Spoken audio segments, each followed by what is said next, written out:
আচ্ছা, আকিকা সপ্তম দিনেই সহি, অন্য বর্ণনাগুলি সহি নয় বিদায় আমলযোগ্য নয়, কথাটি সত্য বুঝিয়ে বললে উপকৃত হবে। আমাদের পিতামাতা আমাদের আকিকা দেন নাই, আমরা বড় হয়ে গেছি, এখন আমরা কি আমাদের আকিকা করতে পারবো? প্রথম কথা হলো, আকিকার মধ্যে দুইটা সুন্নত, একটা হলো দিবসের সুন্নত আর একটা হলো পশু জবাই করার সুন্নত, দুইটা একসাথে সম্পৃক্ত। তো দিবসের মধ্যে আপনার সপ্তম দিবসের হাদিস হলো একেবারে স্পষ্ট এবং সহি।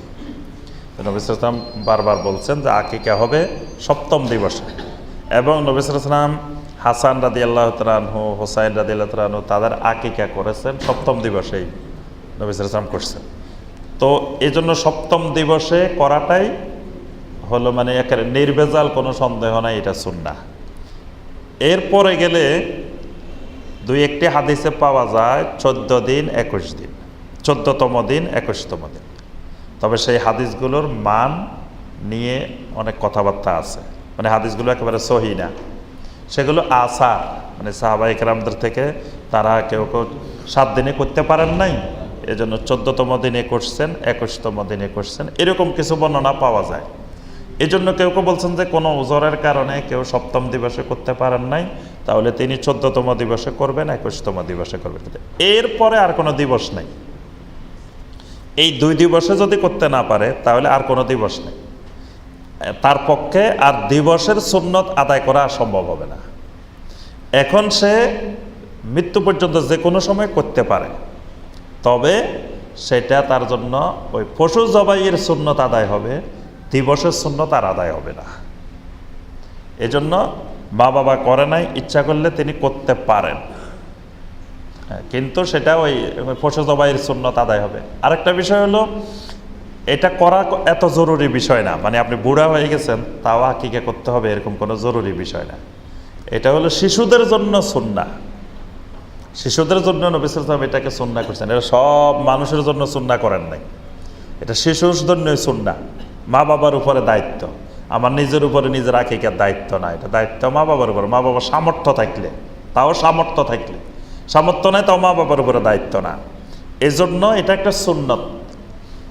তো আমি এখন বয়স হয়ে গেছে, এখন আকিকা না করে আমি বেশি বেশি আল্লাহর রাস্তায় দান করি, তারপরে আমি এমনিই ফি সাবিলিল্লাহ গরু জবাই করি, ছাগল জবাই করি, মানুষকে খাওয়াই, তো কোরবানির সময় আমি বেশি করে কোরবানি দিয়ে দিই, এসব আমল তো আমি করতে পারি, আমার আকিকা করা জরুরি বিষয় না।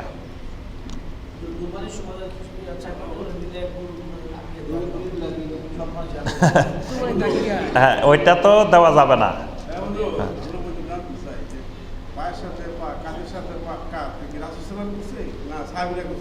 আচ্ছা দাঁড়ান, ওইটা এখানে আমরা এটা পরে বলতেছি।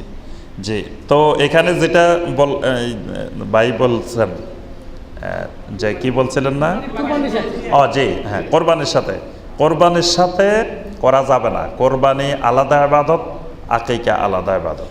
আকিকা সম্পর্ক সপ্তম দিনের সাথে, কোরবানির সম্পর্ক জিলহজের একটা নির্দিষ্ট তারিখের সাথে। আর একটা হইল আকিকা হইল একজনের পরিবর্তে পশুর পরিবর্তে পশু, আর কোরবানি পশুর পরিবর্তে মানে মানুষের পরিবর্তে এক জায়গায়, জীবের পরিবর্তে জীব না। মানে আকিকাটা হইল লাহমুহা বিলাহমিহি ওয়া আজমুহা বি আজমিহি ওয়া শাহরুহা বি শাহরিহি, অর্থাৎ একজনের একটা প্রাণীর, একটা জীবের, একজন মানুষের গোশতের পরিবর্তে গোশত, হাড্ডির পরিবর্তে হাড্ডি, তারপরে জানের পরিবর্তে জান। কিন্তু কোরবানিটা এরকম ইবাদত না, কোরবানি এবং আকিকার মধ্যে পার্থক্য আছে, এই জন্য 2 ইবাদত একসাথে মিলানো যাবে না। তবে কেউ যদি বাচ্চা জন্মগ্রহণ করছে 7 দিন হয়েছে কোরবানির দিন, তার 7 দিন, তাহলে সে আলাদা করে একটা গরু বা ছাগল জবাই করে আকিকা করলো, তাহলে হবে, কোনো অসুবিধা নেই, কারণ তার সেদিন সপ্তম দিবস। তবে আগে সপ্তম দিবসে করে নাই, উনি কোরবানির দিন করতে চাচ্ছে, তাও অসুবিধা নেই, তারা দিবসের সুন্নত হইল না, কিন্তু পশু জবাই সুন্নত হবে, কিন্তু সেটা কোরবানির সাথে মিলাই না, সেটা আলাদা।